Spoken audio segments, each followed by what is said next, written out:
Le ministère de la Santé, de l'Hygiène publique et de la couverture maladie universelle annonce des sanctions après le décès de la femme enceinte à l'hôpital général d'Adzopé.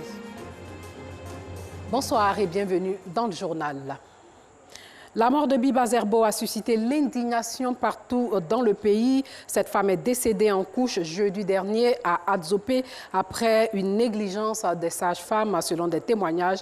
Le ministère de la Santé, de l'Hygiène publique et de la couverture maladie universelle a annoncé des sanctions visant les personnes impliquées dans la mort de cette dame de 40 ans, Alassane Drabo. La réaction du ministère de la Santé, de l'Hygiène publique et de la couverture maladie universelle ne s'est pas fait attendre. Au cours d'un point de presse ce mardi, l'inspecteur de la Santé a annoncé au nom du ministre les grandes sanctions visant toutes les personnes impliquées dans la mort de Biba Zerbo. Les dysfonctionnements avérés sur toute la chaîne de prestation de services imposent les mesures suivantes. Premièrement, le relèvement de fonctions concernant le directeur de l'hôpital général d'Adzopé, Dr Dagri Ngata François.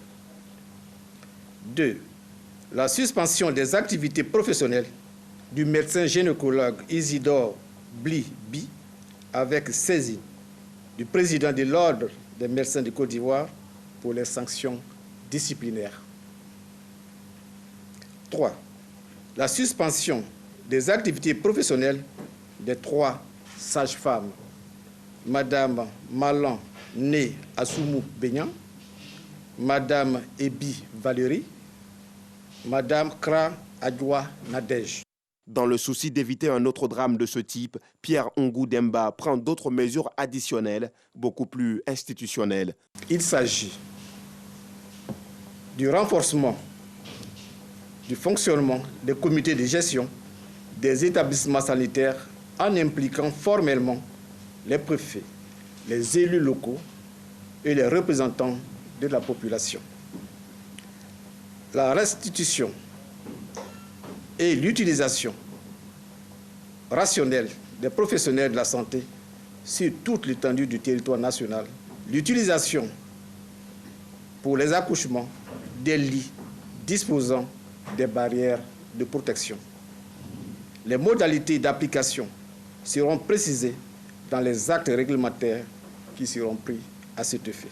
Biba Zerbo, 40 ans, est morte jeudi dernier, peu après minuit, alors qu'elle s'apprêtait à donner naissance à son 4e enfant. Laissée sans aucune assistance, Biba serait tombée du lit d'hospitalisation. Une chute qui a engendré de graves complications de sa grossesse et provoqué quelques instants après sa mort. En plus des sanctions énoncées, le gouvernement renouvelle ses condoléances et sa compassion à la famille éplorée et assure les populations de son entière détermination à leur garantir des soins de santé de qualité et sécurisés.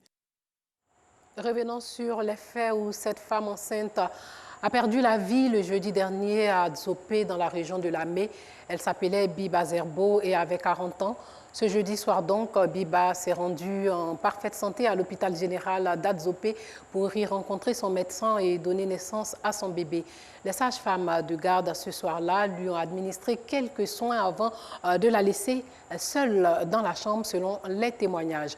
Envahie par les douleurs de l'enfantement, elle fait alors une chute et perd la vie, une mort de trop qui pousse la population d'Adzopé à demander que justice soit faite. Alassane Drabo était à Adzopé hier. À Adzopé, l'affaire est encore sur toutes les lèvres. Il convient de l'appeler l'affaire Biba Zerbo, du nom de cette dame de 40 ans qui a perdu la vie en allant donner naissance à son 4e enfant. Dans la ville, la thèse de la négligence médicale s'est répandue telle une traînée de poudre. Souvent, quand tu rentres dans les hôpitaux, pour aller faire quelque chose, on ne te regarde même pas. Quand tu prends ton malade, même pour rentrer là, même pour aller faire un examen de sang simplement. À l'hôpital général d'Adzopé, c'est l'omerta totale. La mort de Biba, personne n'ose l'aborder. Pas même le directeur de l'hôpital, encore moins les sages-femmes. Pourtant, Biba était bien connue du personnel de cet hôpital. Son étal, sur lequel elle vendait de la bouillie de mil, jouxte le bâtiment. Les circonstances de sa mort choquent ses voisins et les autres clients. Je ne sais plus maintenant quand je vais descendre de mon boulot, je vais acheter la bouillie pour aller donner aux enfants. Cette dame, malgré qu'elle était enceinte, elle a passé tout le temps dans la chaleur. Quand tu vas chez elle à la maison, elle est à terme, mais elle continuait de vendre, préparer la bouillie. Au domicile de Biba Zerbo, parents et amis sont réunis. On évoque avec peine le souvenir d'une battante qui vendait sa bouillie afin de subvenir aux charges de sa famille. Sita, sa tante, était à son chevet le soir du drame. Elle revient sur les événements. Le jeudi nuit, nous sommes allés à l'hôpital. Les sages-femmes l'ont installé dans la salle d'accouchement. Je suis moi-même rentrée dans la chambre pour m'enquérir de ces nouvelles. L'une des sages-femmes m'a demandé si j'étais son parent avant de me sommer d'attendre dehors. Assise dehors, nous avons entendu un bruit. Boum! Et nous avons couru pour entrer dans la chambre.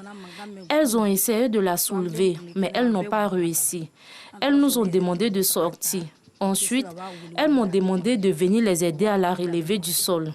Nous n'avons pas réussi. Ce sont des jeunes qui sont venus la soulever. Elles ont appelé le gynécologue en vain. Il n'est pas venu. Elles lui ont fait des injections pour qu'elle retrouve la force, mais ça devenait pire, car l'enfant s'est déplacé dans le ventre. Quelques instants après l'enterrement de Biba au cimetière de la ville, les femmes d'Adzopé se sont mobilisées et ont pris d'assaut la préfecture de la ville pour exprimer leur mécontentement. Pour l'époux de Biba, c'est la volonté de Dieu qui s'est accomplie. N'empêche que l'homme souhaite que justice soit faite. Ce que moi je souhaite dire, c'est que la justice fasse son travail. Parce que si on ne punit pas les responsables de cet acte, ça se reproduira dans le futur. Dans le regard des enfants de Biba Zerbo, l'on peut lire la tristesse, encore plus pour Abou, son garçon dans les bras duquel elle a rendu l'âme jeudi. Le souhait de la famille et des habitants d'Adzopé est que justice soit faite. Aussitôt informé, le ministre de la Santé s'y est rendu ce samedi pour avoir des éclaircissements sur les faits ayant causé la mort de la parturiente et apporter son soutien à sa famille. De son côté, le procureur de la ville l'assure, les enquêtes sont en cours et tous les auteurs seront sanctionnés. Robert Nesta Marley ou Bob Marley, disparu le 11 mai 1981, reste éternel dans l'esprit des férus du reggae. L'homme qui avait 40 ans après son décès impacte toujours les férus de cette musique. Je disais donc que l'homme 40 ans après son décès impacte toujours les férus de cette musique. Le reggae est devenu aujourd'hui universel. Le monde entier, une fois encore, rend hommage à la légende.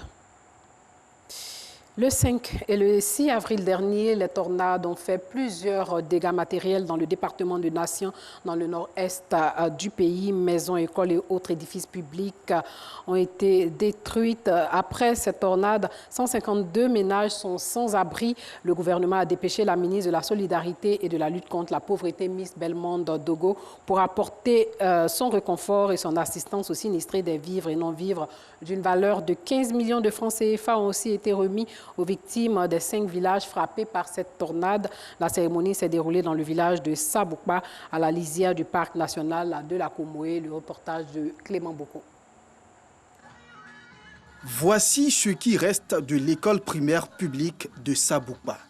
Ce bâtiment abritant 3 classes a perdu sa toiture emportée par la tornade qui a balayé le département le mois dernier, aux grandes dames des élèves et du corps enseignant. On n'a plus de salle de classe. Alors nous sommes contentés de ce bâtiment inachevé qui est là-bas. Donc on a procédé d'abord par jumelage des classes.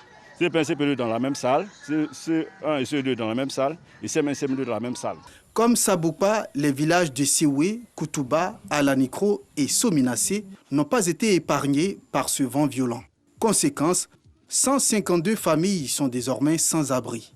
Ce dimanche, la ministre de la Solidarité et de la lutte contre la pauvreté est arrivée à Saboupa pour apporter la compassion du gouvernement aux sinistrés des 5 villages. Ce sont environ 4 tonnes de riz, de l'huile, de la tomate, des pâtes alimentaires, des nattes et de l'argent pour ces familles. Le tout d'une valeur de 15 millions de francs CFA. Votre présence à nos côtés, au beau milieu de l'épreuve, traduit avec exactitude la volonté du chef de l'État de créer une nouvelle Côte d'Ivoire qui place au cœur des priorités l'amélioration des conditions de vie des populations sans distinction. La ministre Miss Belmondo Dogo a salué la résilience de ces populations sinistrées ainsi que l'élan de solidarité des villageois et des cadres de la région du Bunkani. Elle les a assurés de la ferme volonté du gouvernement de réduire les vulnérabilités en assistant les populations dans le besoin. Pour le président de la République, l'Ivoirien, qui se trouve dans le dernier hameau du dernier campement de la Côte d'Ivoire, a droit à cet élan de solidarité. Pour que nous puissions avoir cette Côte d'Ivoire solidaire, le gouvernement se doit d'être à vos côtés partout où vous trouvez, peu importe la distance. Outre les difficultés du moment, les populations ont souhaité que le gouvernement se penche sur les problèmes de voirie, d'adduction à l'eau potable et la réhabilitation des écoles endommagées par la tornade. Doléances que la ministre de la Solidarité et de la lutte contre la pauvreté a promis transmettre au gouvernement. L'ONG Nouvelle Vision lutte contre la pauvreté. Cette ONG vient d'offrir des vivres à 300 familles défavorisées de la commune d'Atekoubé. Elles ont reçu des sacs de riz, des bidons d'huile, de quoi leur permettre de célébrer l'Aïd el-Fitr dans la quiétude. Le reportage de Nousangaré, commenté par Parga Sorokone. Venir en aide aux couches vulnérables en vue de leur permettre de célébrer la fête de Ramadan dans la quiétude, c'est tout le sens de cette opération de distribution de kits alimentaires. Opération qui a permis de soulager plus de 300 familles dans la commune d'Atekoubé. Initiée par l'ONG Nouvelle Vision contre la pauvreté, cette opération est à sa 8e édition. On a décidé chaque année de pouvoir aider nos parents pour pouvoir leur permettre d'être heureux, comme ceux aussi qui sont heureux pendant la fête de Ramadan. Parce qu'on a compris qu'en islam, le musulman ne doit pas aller mendier le jour de la fête. Le musulman doit être à l'aise comme les plus nantis. Outre les musulmans, les fidèles des autres confessions religieuses n'ont pas été oubliés. Ils ont également reçu des vivres de la part de l'ONG Nouvelle Vision contre la pauvreté. Heureux, les bénéficiaires n'ont pas manqué de traduire leur gratitude aux donateurs. Créée en 2009, l'ONG Nouvelle Vision contre la pauvreté en Côte d'Ivoire œuvre pour l'amélioration des conditions de vie des familles en détresse. Et puis, les imams sont toujours en train de scruter le ciel pour voir si la lune va apparaître, mais la lune n'a pas encore été observée dans le ciel. Les imams du COSIM se donnent donc jusqu'à 22h30 pour se prononcer.